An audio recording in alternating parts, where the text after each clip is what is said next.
Every year, the Yellow River carries away roughly 1.6 billion tons of earth.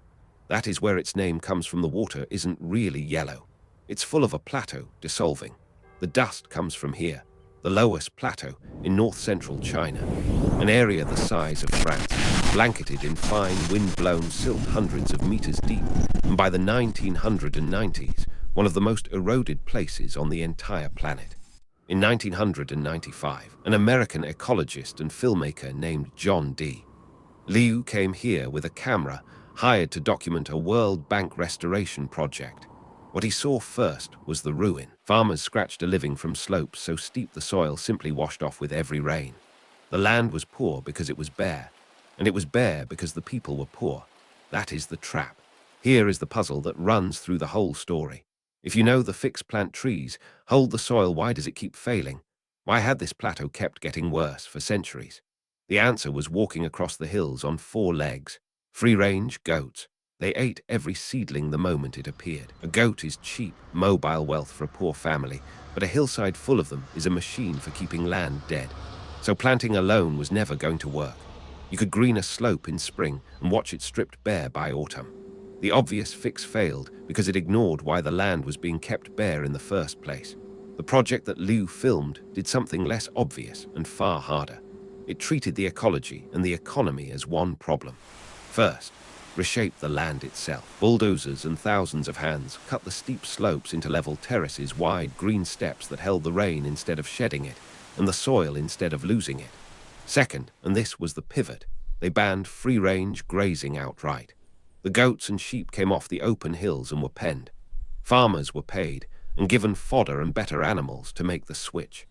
And third, with the grazing pressure lifted, they replanted native grasses, shrubs and trees, chosen to belong here rather than to look impressive. Then in vast stretches, they simply left the land alone and let it recover on its own. The rules were the quiet, radical part. You couldn't graze where you liked. In exchange, the land you farmed was now yours to keep and improve a stake in the recovery, not a wage for destroying it. Over roughly a decade, across some 35,000 square kilometers, the plateau changed. Bare yellow gave way to green. Perennial vegetation cover in the treated areas rose from around 17% to over 30%. Springs that had run dry began to flow again. And the people, grain harvests rose as the terraces held water. Penned livestock grew more valuable than the free-roaming kind ever had. Household incomes here roughly doubled. By the reckoning of the World Bank that funded it, the project lifted more than 2.5 million people out of poverty. Not by moving them off the land, by making the land worth staying on. John Liu spent the rest of his life arguing about what he had filmed, because the lesson wasn't really about China. It was that degraded land is not a life sentence, that large-scale restoration can pay for itself in harvests, in water, in people who get to stay home. The Loess Plateau is the largest example we have that this works at scale.